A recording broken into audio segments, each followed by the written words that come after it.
certainly, but nothing in this has anything to do with curbing the rights to organize and to be certified in their union. That's important to know that. I heard about loss of certification should these changes come forward. I fail to see how that could be the case. The SPC has tried to think this through to how could we come to a conclusion that if a worker, a unionized worker, was in this new system of wall-to-wall, they'd lose a certification.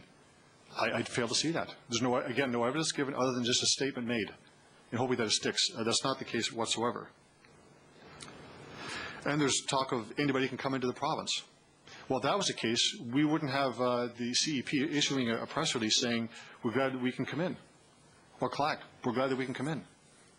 This is a closed shop. This is a monopoly, virtually a monopoly, as it stands. Does it work? Yes, it does. Does it meet our capacity to grow the economy? We talked about the government infrastructure that needs to be done, but what about the private sector investments coming in, the billions of dollars we're hearing? This isn't going to answer the question. This change is incremental.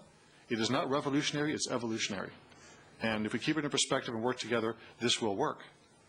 But not overreact. It's things like, well, you know, your wages are going to go down, and loss of certification, and it's anti-unionization, and if it's it will de-skill the industry. These are hyperbole statements, and there's no proof in any fact I've seen. So I urge all members to consider what's being said and the evidence given on those statements, because I haven't heard anything yet, and I don't think you have either. That's our main presentation, and certainly we're happy to answer questions that you may have. Thank you very much. We'll commence with questions. Mr. Leclerc. Thank you. Thank you for your presentation. I've heard over the last couple of days, and I need some clarification, and I will ask this question to others. It has been stated that this legislation gives the decided disadvantage to the 17 labor unions that are currently in place by putting them under some form of regulations with new unions coming in that gives them an advantage over them, and it's almost like the 17 will be under old and the new ones will be under new. Could you, I'm trying to understand how that would apply. Would this not be the same labor laws and effect and practices for all of the unions? I think you're right in that. I think that your answer is correct. I don't think there's anybody who has to step up in anyone else. What we're going to see, my perspective, is really no change to begin with, because there's nothing in the Act that compels a change of any relationship between workers and contractors at all. This is a choice that workers would make. But those new companies that make, those new unions that may come in, such as CEP or CLAC, will have the same basis upon which to enter the province as existing building trades. It's a choice of workers or what they want to do. That's what drives the change here. If any change at all, the workers make the change. Ms. Schreiber asked a question of the previous presenter. We have a severe labor shortage.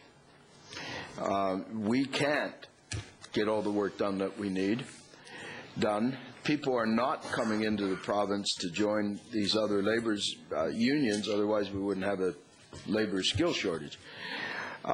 Since we're firing on all cylinders and the provinces beside us are not, I would presume that people would flood our borders to join in, and yet they're not. And when Ms. Schreiber said, well, how do we deal with this? How could you tell us how to deal with it? He basically said he was attempting to recruit, and it sounded like a great union, and he's doing all the right things for apprentices and bringing people in and trying to bring women to the workplace and immigrants.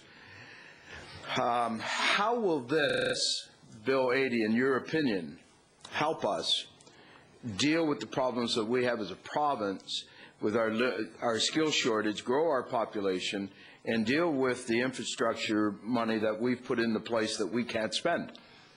I'll give you some answers, and others can jump in, of course, as I go on. But I want to just frame the answer in terms of the size of the lack of skilled trades that we have here. And the Construction Sector Council and Labour Market Information Committee, which I co-chair, we've just put a report out last week that says we need 4,300 workers just to sustain the momentum of growth in our industry. And we need an additional 4,400 over the next few years for retiring workers. So we have a problem today, and a problem tomorrow. The intent of the legislative changes here are to bring in workers, both union and non-union, to attract them to the province, to build the capacity. Simple as that. There are contractors, and you'll hear them this afternoon. You've heard them yesterday. You'll hear them in your next meeting. They will talk about we can't come into the province because our workers, through their own democratic right to work in, this could be CEP, it could be CLAC, they cannot come in the province. So it's just a logical situation where if the contractor comes in to bid work and wins, he brings his workers with them. That builds capacity. Those companies in here will hire more Saskatchewan residents, which is what we want.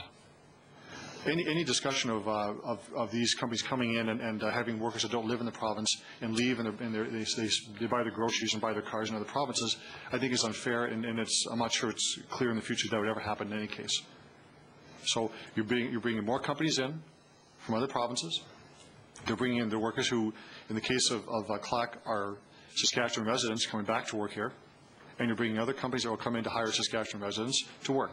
Our industry does much the same as the last delegation talked about as well. We do a lot of promoting of the trades, and I know the home builders does the same thing on their side to make home building or building in the trades an attractive career choice, not a second choice or last choice for kids coming out of high school. We work very extensively with First Nations and Aboriginal people to bring them into our trades. We work with the women to bring them into the trades as well. We do all those things, but there's no magic bullet here. Anybody who can come in here and say, I have the answer, probably is being a bit disingenuous. But we can look at tools to try to frame the discussion in the future, to try to lay the groundwork for something different. Is the system working today? Yeah, it's working, but the engine's not firing on all cylinders. It still isn't. It's a good 6-cylinder, but we need an 8-cylinder to move forward. My final question, everybody on both sides of this issue who have made presentations have talked about balance and fairness. You yourself in your presentation, others have done that. The one side says that Bill 80 is unbalanced and unfair, and the people that are supporting Bill 80 say that it is balanced and unfair. And it seems to me that people keep pointing at CLAC, the Christian Union, in their practice of wall-to-wall, is somehow being unfair and unbalanced because they have a whole bunch of people that join their union and find work and get paid. And yet I haven't heard any evidence to date from anybody, quite frankly, that CLAC is a bad union, that underpays its people, has a bad safety record.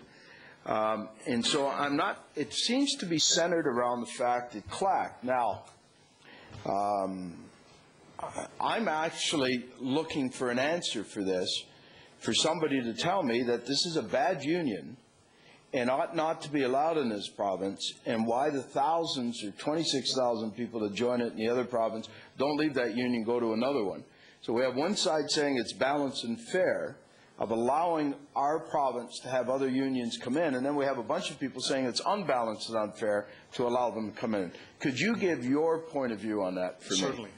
Firstly, I don't think you're going to find anybody, certainly no one I've talked to, who's going to say that CLAC or CEP or the building trades are bad unions. They do the best they can to represent their workers, and everyone wants that. There's no one here who is out to exploit workers. So I've found no evidence in any other union I've talked to, any other province I've talked to, that indicates that CLAC is somehow a bad union or something's wrong. I suggest, though, that this might be a kernel of what's going on here. The building trades organized by craft, and CLAC and CEP does not do that. That is a different philosophy of how to organize a workplace. We're suggesting that there's other ways to do this. Are they better? Their experiences in British Columbia, Alberta, and Ontario seem to be pretty good. I don't see any inherent difficulties. There's no threat on safety. I would challenge anybody to show that they're less safe, that the workers are less trained, less capable of doing the work. It's a different type of organization. That's the first issue. The second issue is we have the government dictating which union will represent which worker. This is effectively, I would call it a monopoly. And when you lose a monopoly, there's some difficulties there. You lose your precedence. Those might be part of the dynamics of the reaction for this. But do I know of if CLAC is a difficult or bad union? Not the evidence I've seen, quite the contrary, just different. Thank you for your clarity.